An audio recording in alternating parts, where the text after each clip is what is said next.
家好，欢迎收看今天的视频。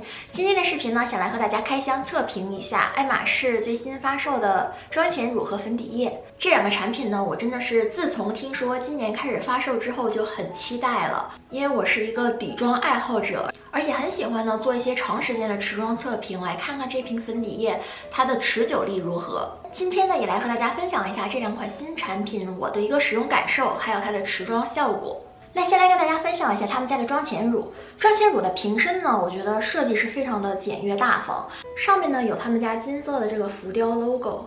瓶身呢是玻璃的瓶身，质感非常的好。妆前乳的质地呢是白色的凝乳质地，非常好吸收，很轻薄，可以做到让你的皮肤快速补水的一个功效。接下来呢就是今天的重头產品了，就是他們家這個粉底液。這個粉底液的瓶身呢，我相較妝前乳會更喜歡。上面呢是玻璃的質地，下面是這種磨砂的質地。這款產品的品名呢叫 Luminous Matte。我看到瓶身覺得很好反映他們家這款產品的妝效。上面呢就是 Luminous， 就是這種光滑的感覺。下面呢是 Matte， 柔焦的質地。瓶身的設計呢非常的在線，裡面呢是自帶泵頭，所以也非常的方便使用。接下來呢，說一下他們家的價格。妝前乳的價格呢，在美國的售價呢是110美金33毫升，粉底液呢是145美金33毫升。這次的包裝呢是外面有一個白色的盒子，打開了之後呢是橘色的盒子，然後直接推出來。粉底液和妝前乳都是這樣的包裝，我覺得這個包裝還是挺有儀式感，送人也比較合適。接下來呢，來分享一下粉底液的色號選擇。這一次他們家的色系呢出了3款，分別是 C 打頭的冷色色調、W 打頭的暖色色調和 N 打頭的中性色調。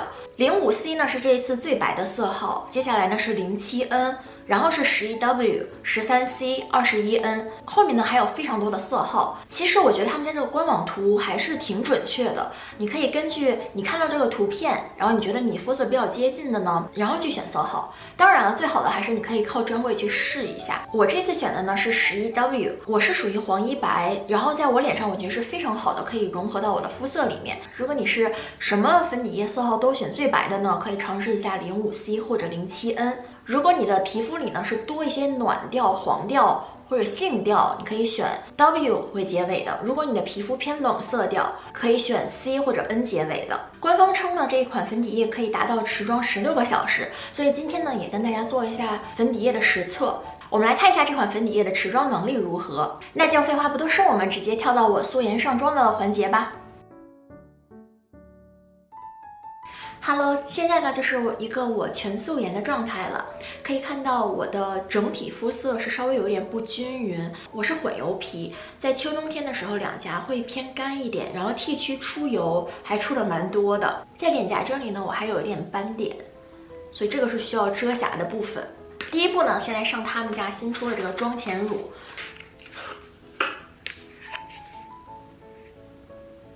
是這種凝乳質地，流動性挺強的，能感覺到上手之後就是狀態非常的水潤。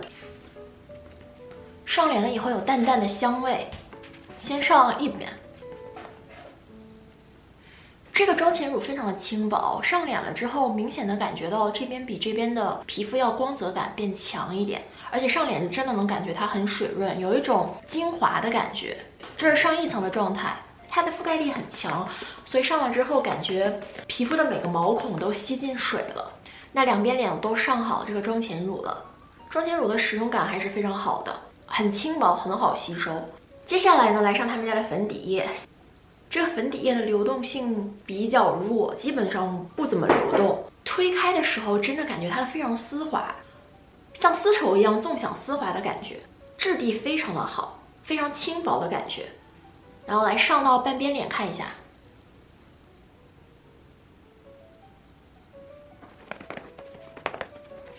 這邊呢是上完一層的狀態，這邊是只有妝前乳。可以看到這一層就像加了一個那種柔光濾鏡，就是多了一些光澤感，讓皮膚每一個角度都可以反射這個光。相較於這邊是稍微偏霧面一點，這個妝效還是挺漂亮的，是比較原生好皮的感覺。但是呢，上臉的感覺它非常的薄，遮瑕力度比較弱。這個臉頰的斑點呢，還是能看得比較清楚。後續必須得加遮瑕液才行。色號呢選的還可以，就感覺跟我的皮膚顏色比較接近。那我再來上左半邊臉。這是兩邊臉都上完妝的状態了。妆效是蠻神奇的，就是近看是有光泽的，但是远看整体来讲又是比较柔雾雾面的感觉，是显得你皮肤状態非常好的，而且粉感非常的轻，但是同時呢，它遮瑕力度比較的弱。它在我的鼻翼這裡呢，我覺得還是挺貼膚的，沒有浮在我的毛孔表面，皮膚呢還是可以呼吸，不會很悶，皮膚很喘不過氣的感覺。確實呢，能感覺到他們家這個保濕力度做得蠻不錯的。目前來講，上臉了是非常滋潤的一個狀態，不會拔乾。那我們也期待一下後續它的持妝能力怎麼樣。那我先去畫一個全妝。10 minutes later， 那這就是我上完全妝的一個效果了。我們來近距離的看一下。整個的妝效我非常的喜歡，即使在後續上妝的時候，它還是和我的皮膚貼得非常的牢。那後續呢，我是按照我正常的化妝流程，上了散粉，也上了定妝噴霧，來模擬一下每天真正的上妝的環節。2 hours later， Hello 大家，距離剛才的上妝呢，已經過去了2個小時了。我们來看一下現在的妝效。相較於剛上妝的時候，我覺得它稍微有一點點氧化暗沉了一些，皮膚的顏色稍微的暗了一點，但是也沒有暗沉的非常的明顯。然後現在看還是非常貼膚，完整性非常的高。過去的2個小時呢，我的皮膚就是呼吸感還是很好的，完全沒有感到皮膚很悶、很透不過氣的感覺。然後鼻翼啊，還有我的眼下這裡，我覺得處理的都是非常好的。那在鼻翼這裡呢，還有我的眼下，目前是沒有基線、卡紋或者浮粉的現象。2個小時過去了，我覺得妝效依舊跟剛才差不多，維持着剛上妝時90%以上的一個狀態。那再過2個小時呢，再來跟大家打卡。2 hours later， Hello， 大家好，現在是下午的1點半，距離上妝的時候已經過去了4個小時了。我們來看一下現在的一個妝效。那中午我吃了一點辣的東西，所以醒了一下鼻子，所以鼻翼這裡有一點點脫妝，但是是我人為造成的。整體來講，我覺得社交距離來看是看不出來很明顯的脫妝或者浮粉的，它和我的皮膚融合的非常的好。相較於2個小時之前呢，會暗沉了更多，而且在鼻翼這裡，我這裡開始泛油了。所以待會兒呢，我應該會一邊用散粉來壓一下，就做一下補妝，然後左邊呢，我會維持現在出油的狀態，然後等再過2個小時，我們來看一下。那右邊呢，我剛補了一點的散粉，相較於這邊來講，這邊一下油光就沒有了，而且整體性還是非常的好。但左邊我覺得沒有說脫妝到非常嚴重的程度吧，覺得這個脫妝力度是可以接受的。那我們再過2個小時來跟大家打卡。2 hours later， Hello， 大家好，又過了2個小時，離上妝呢已經過去了6個小時了。我們來看一下現在底妝的一個狀態，可以看到我左半邊臉呢，這裡出油更嚴重了，相較於右邊剛才定過一次妝，也是出了一點點油，但是目前還沒有大面積的脫妝或者浮粉，整體的妝效保持的還是可以的。我覺得這一瓶粉底液其實不是很適合給非常油的油性皮膚來用。如果你的 T 區出油非常嚴重的話，我覺得這一瓶粉底液可能會在這裡會產生一些脫妝。乾皮應該會很喜歡，因為它是有一種護膚的功效，非常滋潤的質地。T 區這裡出油了之後呢，是一定需要補妝的。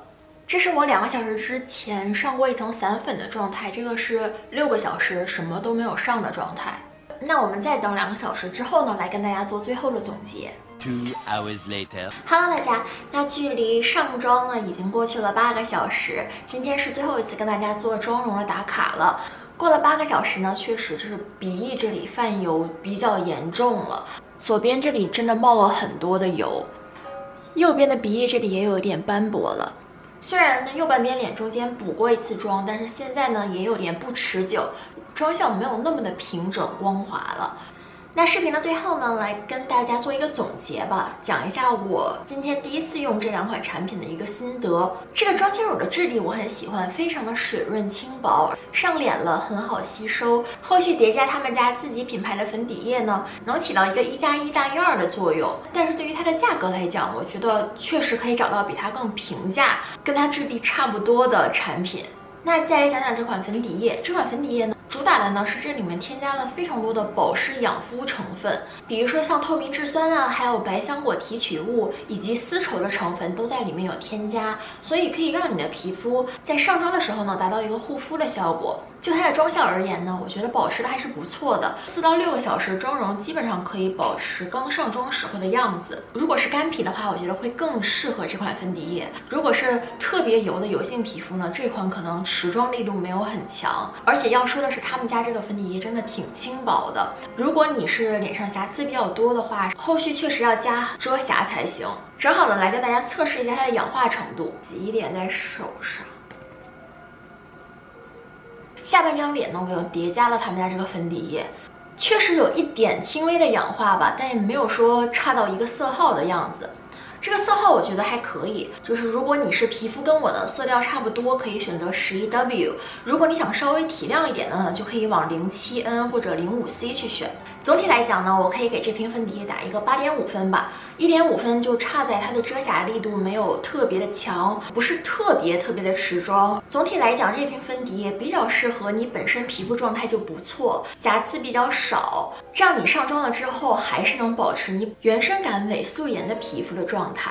那視頻到這裡就結束了，希望這次視頻呢可以對你選擇購買這瓶粉底液做一個參考。那我們下一個視頻再見了，拜拜。